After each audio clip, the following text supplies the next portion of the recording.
তা আল্লাহ তাআলা আমাদের থেকে সহজ চান, কিন্তু আমরা অনেক সময় কাজগুলোকে কঠিন করে ফেলি। যেমন আল্লাহ তাআলা যখন একজন মানুষ মুসলমান হয় তখন তার কালিমা পড়তে হয়। আর ঈমানদার তাকেই বলা হবে যখন তিনটা জিনিস তার মধ্যে পাওয়া যাবে। একটা হলো ইকরার বিল লিসান, মুখে স্বীকারোক্তি দেবে আল্লাহ এক।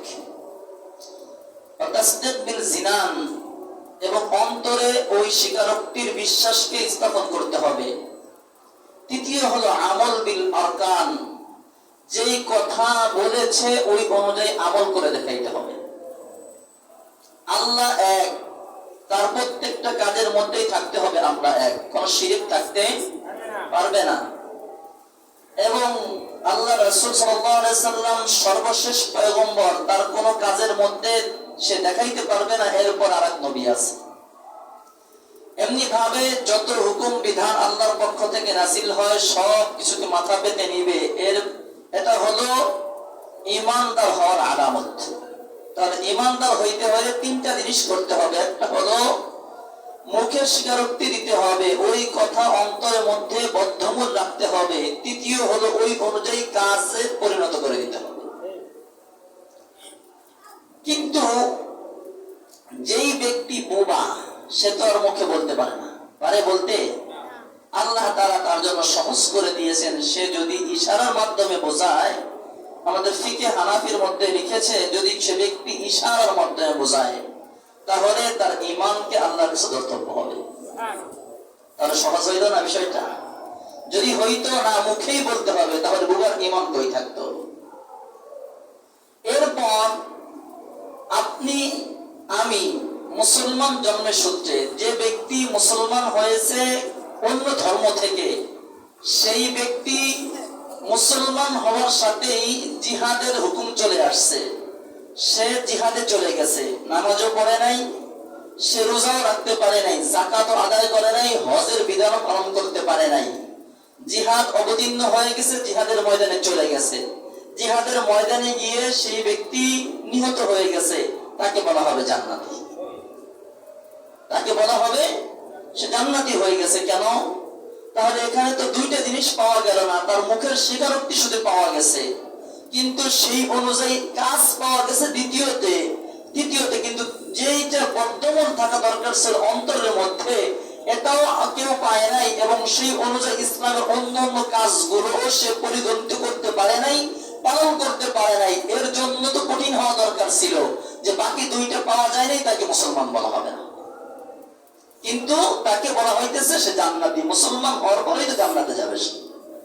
তা আল্লাহ তাআলা প্রত্যেকটা কাজ আমার আপনার জন্য সহজ করেছেন, কঠিন করেন নাই। প্রত্যেকটা কাজই আমার আপনার জন্য সহজ। যেমন এটা তো কালিমার বিষয় বললাম, নামাজের বিষয়। আমি আপনি যখন নামাজে দাঁড়াই, নামাজে দাঁড়ানো ফরজ।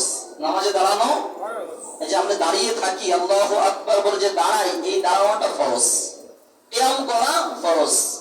নামাজের ভিতরে 6 ফরজ, তার মধ্যে প্রথম ফরজ হলো এই যে কিয়াম করে আমরা দাঁড়িয়ে রয়েছি তাকবীর তাহরিমার পরে, এটা একটা ফরজ।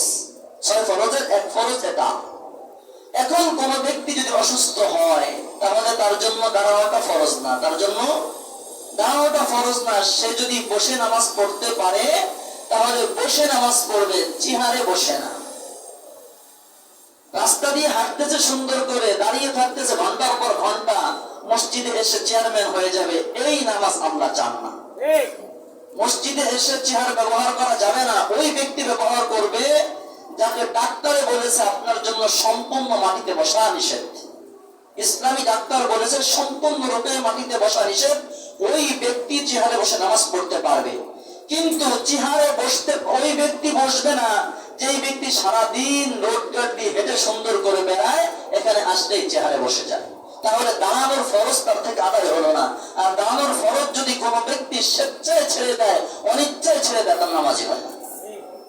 ফরজকে স্বেচ্ছায় হোক আর অনিচ্ছায় হোক ছেড়ে দিলে নামাজ হবে না। ওয়াজিবকে অনিচ্ছায় ছেড়ে দিলে সাহু সিজদা দিলে নামাজ পড়ে যাবে, নামাজ পরিপূর্ণ হয়ে যাবে, কমপ্লিট হয়ে যাবে।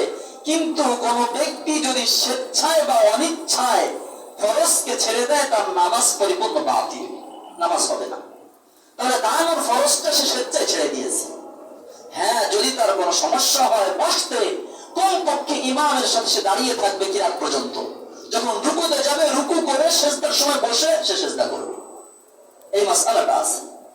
যদি কোনো ব্যক্তি এই নিচে বসতে পারে তাহলে সে নিচে বসে নামাজ পড়বে। আমাদের যে ফিকহার মধ্যে আসছে, বসতে যাও, ফিকাহের মধ্যে আসছে, ফিকে হানাফির মধ্যে আসছে যে যদি কোনো ব্যক্তি দণ্ডায়মান হইতে না পারে, চেহারে বসার অনুমতি, চেহারে বসার কথা আসে নাই। যদি কোনো ব্যক্তি দাঁড়াইতে না পারে সেই ব্যক্তি বসে নামাজ পড়বে আত্তাহিয়াতুস সুরতে। যদি বসতেও না পারে তাহলে সেই ব্যক্তি শুবে। শোয়ার দুই সুরত, এক হলো উত্তর দিকে মাথা দিয়ে ডান কাত হয়ে শোয়া, আর একটা সুরত হলো কিবলার দিকে পা দিয়ে পূর্ব দিকে মাথা দিয়ে শোয়া। এই অবস্থায় ইশারায় সে নামাজ পড়বে। তাহলে যদি কোনো ব্যক্তি দাঁড়াইতে না পারে এই ব্যক্তির জন্য করণীয় হলো সে বসে নামাজ পড়বে, চেহারে না, সে নিচে বসবে। এবং যদি বসতে অক্ষম হয় সেই ব্যক্তি শুয়ে নামাজ পড়বে ইশারায়। যখন ইশারা করতেও তার সামর্থ্য না থাকবে তার জন্য নামাজ মাফ হয়ে যাবে। তাহলে এখন যদি আল্লাহ তাআলা আমার আপনার থেকে কঠিন করতেন তাহলে দাঁড়ানোই দরকার ছিল, বসার কোনো সুরত থাকতো? আল্লাহ তাআলা আমার আপনার থেকে সহজ চান, কঠিন চান না। ইউরিদুল্লাহু বিকুমুল ইউসরা ওয়া লা ইউরিদু বিকুমুল উসর। আল্লাহ চান সহজ এবং আল্লাহ তাআলা আমার আপনার থেকে কঠিন কোনো কিছু চান না। যখন দাঁড়ানোর সম্ভব না বসে নামাজ পড়ো বান্দা, বসতে সক্ষম না শুয়ে নামাজ পড়ো, শুইতেও তুমি অক্ষম, ইশারা দিতে পারো না, তোমার জন্য নামাজ মানো। এরপর এই নামাজের বিধান, যখন কোন ব্যক্তি এমন অবস্থায় আছে, সফররত অবস্থায় আছে, এখন যদি সে নামাজ পড়তে যায় তাহলে তার সঙ্গী সাথী চলে যাবে, সে পথ চিনতে তার সমস্যা হবে, এই সুরতে নামাজ কাজা করার হুকুম আছে। আর আল্লাহ তাআলা সহজ করলেন না কঠিন করলেন? সহজ করে দিয়েছেন আল্লাহ তাআলা। এমনি ভাবে কোন ব্যক্তি যদি হায়েসগ্রস্ত হয়, কোন নারী, এই অবস্থায় তার জন্য আল্লাহ নামাজকে মাফি করে দিয়েছেন, আর পড়া লাগবে না। যদি ওই ব্যক্তি ওই মহিলার জন্য 5 দিন ধরেন, সব থেকে নিচে 3 দিন, উপরে 10 দিন, যদি 3 দিনও হয় 3 5 15 ওয়াক্ত নামাজ পড়া তার জন্য কঠিন হইতো কি হইতো না? কঠিন হয়ে যাইতো। এই জন্য আল্লাহ কর না, তোমার জন্য কঠিন আমি আল্লাহ করি নাই, ওই 3 দিন আমি আল্লাহ তোমার নামাজকে মাফ করে দিলাম। আল্লাহ তাআলা আবার নেফাস ওয়ালি মহিলার জন্য আল্লাহ 40 দিন সর্বোচ্চ, সর্বনিম্নের কোনো হিসাব নেই, কোনো নেই, আপনার সংখ্যা নির্ধারণ করা নেই, সর্বোচ্চ 40 দিন। ধরেন 40 দিনই তার বাচ্চা প্রসব হওয়ার পর তার রক্ত বের হয়েছে, 40 দিন যদি আল্লাহ তাআলা বলতেন এই 40 দিনের নামাজ তোমাকে পড়তে হবে, কঠিন হইতো কি হইতো না? কঠিন হয়ে যাইতো। আল্লাহ বলতেছেন না, এইটাও তোমার জন্য আমি আল্লাহ মাফ করে দিলাম। আল্লাহ চান আমার আপনার কাছ থেকে সহজ, কঠিন কোনো কিছু চান না।